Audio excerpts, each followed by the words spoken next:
काय रे अभिर, दिसत नसतं का तुला? चहाच पीत असतो की रे? अहो तसं नाही हो व्यंकटेश काका, कधी कधी दिसतं तसं नसतं ना हो, म्हणून ना विचारलं. हे दिसतं तसंच असतं, चहाच पीत असतो बघ मी. व्यंकटेश काका, हे काय विचारू काय हो? काय रे काल आपल्या घरी ओवीचे बाबा आले असतात काय? ओवी? कुठल्या ओवी बद्दल बोलतो तू? अहो व्यंकटेश काका ओवी, ते बेळगावात आपल्या घरी आली असते बघा, ती माझी फ्रेंड असते की हो. तिच्या बाबांचं नाव सारंग असतं. माझे सुपर हिरो तेच आले होते ना काल आपल्या घरी. अभिर, लहान मुलांनी अशा चौकशा करायच्या नसतात म्हणतो मी.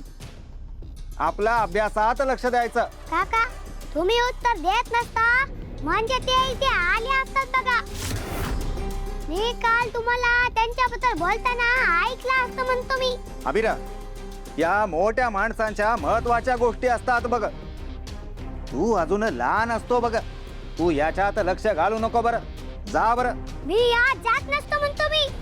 व्यंकटेश काका मला सांगा, जर मोठी माणसं लहान मुलांसारखं खोटं बोलायला लागली, मग लहान मुलांनी मोठ्यांसारखं शहाण्यासारखं वागायला नको का? अभिर, तू अजून तेवढा मोठा झालेला नसतो. उगाच उलट उत्तर देऊ नको म्हणतो मी. गप्प बस. मी गप्पा बसणार नसतो, कारण की मला सगळं कळलेलं असतं. काय कळलं असतं रे तुला?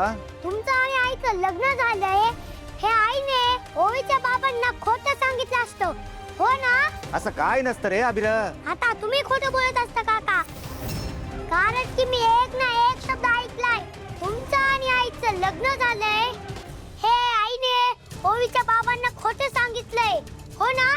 मग तरी आई त्यांच्याशी का खोटं बोलली असते हेच तर समजत नसतं मला म्हणतो मी. अबीर, कोणी सांगितलं तुला हे? कोणी नसतं सांगितलं बघा आई. बाबा, बाबा, काय झालं, का ओरडतेस? बाबा, सारंग इथे आले होते आणि आमच्यात जे काही बोलणं झालं ते तुम्ही अबीरला सांगितलं. काय वेडी बेडीस का? मी का सांगेन त्याला? मी त्याला झोपवलं होतं आणि मी तुला वचन दिले ना मी काही सांगणार नाही म्हणून. मग मी कसं सांगेन? बाबा, मग त्याला कसं कळलं? तो झोपला होता ना. अगं मला खरंच नाही माहित. अबीर, झोपला होतास ना तू? नाही आई, मी झोपलो नसतो बघा. तुमचा एक ना एक शब्द ऐकला असतो बघा मी. आई, यात आजोबांची काही चुकी नसते. तू उगीच आजोबांना ओरडू नकोस. आणि आई, तुझं तर मला हल्ली कळतच नसते बघ. तूच मला चांगल्या सवयी लावतेस आणि तूच एवढी विचित्र का वागतेस? तुलाच वाईट सवय लागली असते बघ. तू सगळ्यांवर नुसते ओरडत असतेस बघ. काकांवर ओरडतेस, आजोबांवर ओरडतेस, माझ्यावर ओरडतेस. असं का करतेस बरं तू आई? आई, मला खरे खरं सांग म्हणतो मी, कोण असतात ते ओवीचे बाबा? तू आधीपासून ओळखतेस का त्यांना? काय संबंध असतो तुझा त्यांच्याशी? सांग लवकर. अबीर, असे फालतू प्रश्न विचारायचे नाहीत हं? मी हा आगाऊपणा खपवून घेणार नाही. आणि तुला सगळं कळलंय ना, मग ऐक आता. इथून पुढे कोणीही विचारलं तर व्यंकटेश काकाच तुझे बाबा आहेत असं सांगायचं सगळ्यांना, कळलं? अगं आई, पण यावर चर्चा नकोय. चर्चा तर रंगणार ना मोनिका डार्लिंग. या मेंदळेंच्या घरात आता एक मोठी चर्चा रंगणार आहे. म्हणजे आता कसलं चर्चासत्र भरवणार आहात सर? सर मला चार चौघात तुला मला वेडसर म्हणता येत नाही म्हणून सर. असो, तू म्हणतेस ना मोनिका की मी हातावर हात ठेवून असा बसल्या. घ्या पुन्हा गरज पडलेला असतो. माझ्यात काही दम नाही, म्हणूनच मी ठरवलं की आता कृतीत यायचं. नका ताण देऊ. कृतीत येणे म्हणजे काहीतरी करणे. असा डाव फेकलाय ना, तिच्यामुळे मेंदळे घरात वादळ आहे. वादळ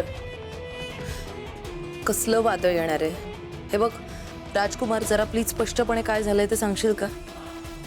नेहमी सारखी नुसती हवा मारतोयस. अरे हवा माही, पुण्यात राहतो आपण. तोंडाची वाफ दवडतोयस का असं म्हण. नाही, तुमच्याकडनं अपेक्षाच करणं चुकीचं आहे. असो, असं काहीतरी हाताला लागलंय, असं काहीतरी डाव खेळलाय की आता पूर्ण मैदान फक्त आणि फक्त आपलंच होणार आहे. काय बोलतोय? काय लागलं याच्या हाताला नक्की? सावली जिवंत आहे हे तर याला कळलं नसेल ना? देवा, या मूर्खाला जर हे कळलं ना तर हा सगळा प्लॅनचा कचरा करून टाकेल. नाही नाही नाही, मला आत्ताच याच्याकडून सगळं काढून घ्यावं लागेल. राजकुमार, जरा स्पष्टपणे सांग ना, म्हणजे नक्की असं काय करणार आहेस ज्याने भूकंप वादळ सगळं येणार आहे या घरात? हा, सांग ना नीट. राधही जाता इंटरेस्टच नाही बाईला. साहेब, बबन ये ना, ये. काय काय झालं एवढं अर्जंट? साहेब, ही कोर्टाची नोटीस आली, हे बघा. नोटीस? कसली नोटीस आहे? सावलीताई, अहो ही नोटीस गुरुकुलाच्या पत्त्यावर आली. मी वाचून बघितली तर माझे पायच थरथरले. त्यामध्ये असं लिहिलंय की आपल्याला गुरुकुलाची जागा तातडीनं खाली करावी लागेल. काय? बाबा, कोणी पाठवली नोटीस? मोनिका डार्लिंग, ती गुरुकुलाची जागा कोणाची आहे माहिती आहे? नाही नाही माहित कोणाची आहे.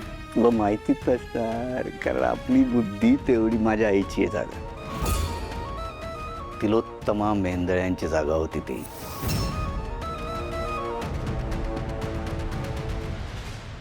बाबा, कोणी पाठवली नोटीस?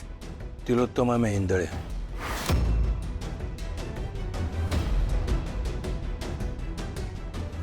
बाबा, मी अबीर, जरा बाहेर जा, आम्हाला महत्वाचं बोलायचंय. मी नसतो जात बाहेर. आपल्या गुरुकुलाला काय झालंय हे मला ऐकायचं असतं म्हणतो मी. अबीर, बाहेर जा म्हणते मी. साहेब, मी निघू? हो, येतो. नको काळजी करू, सगळं व्यवस्थित होईल.